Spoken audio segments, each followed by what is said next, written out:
guys, today we're drawing a portrait again, a girl in a hat. It's a really fun hat, an interesting shape and pattern. So first I did a sketch, and now I'm outlining the sketch in Pitt Artist pens that come in different thicknesses.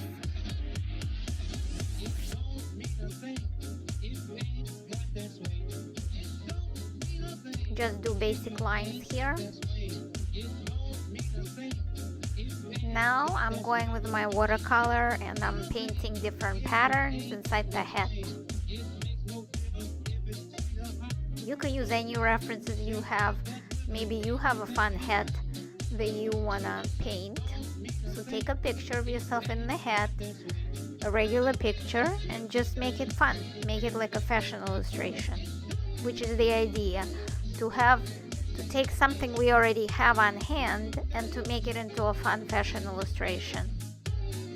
Don't have to draw fashion models. We're our own fashion models.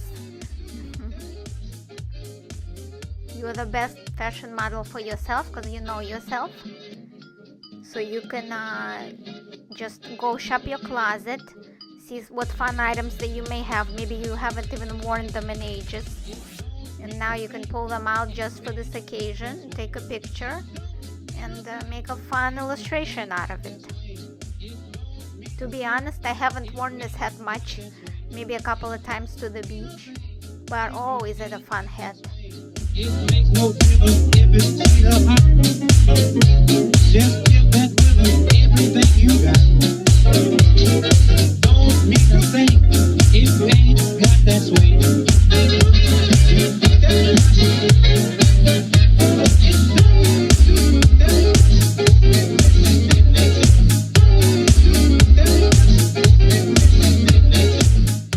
Now when you go in between, first you see I painted the flowers. When you go in between the flowers, you have to let the flowers dry first so that they don't bleed. You see sometimes one color bleeds into another.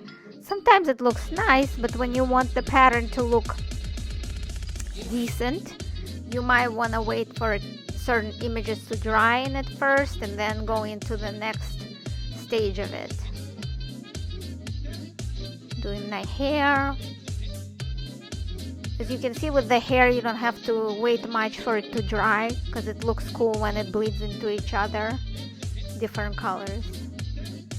See, I'm blotting here because the lip color bled into the skin color.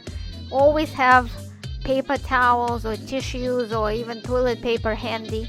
Yes, I said toilet paper. It certainly comes in handy in these art projects, in watercolor painting in particular. Dabbing, wet paper, getting rid of colors you don't want.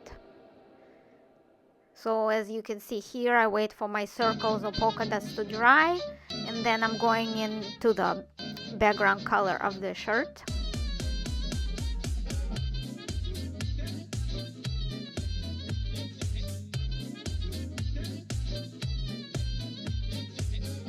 And what a vibrant illustration we have, don't we? Now we will wait for this layer to dry. Once the layer dries, we can go in and add detail. You can add more color, you can add shading to your illustration.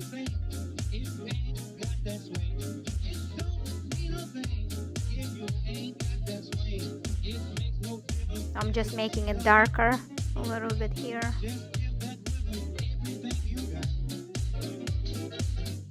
And you can do your shading on your body, your face, add some detail on the face like cheeks and lips, make them more vibrant colors.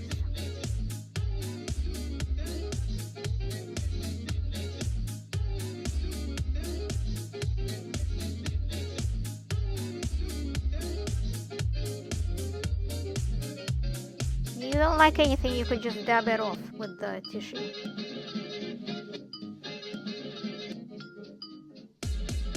I'm adding more shade to the shades. Some more shading to the hair as well.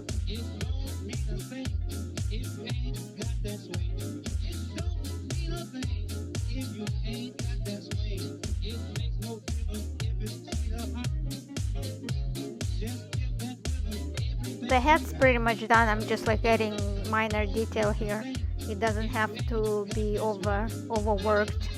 Well, if you want to, you could always add more detail on the final layer. Remember that your watercolors should look fresh above all. That means not overworking your illustrations.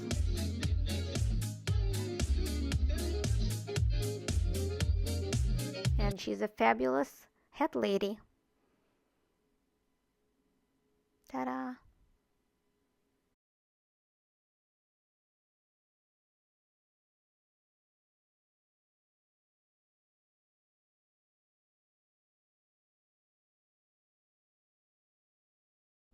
Check out my watercolor tutorial books, available on Amazon and other online retailers.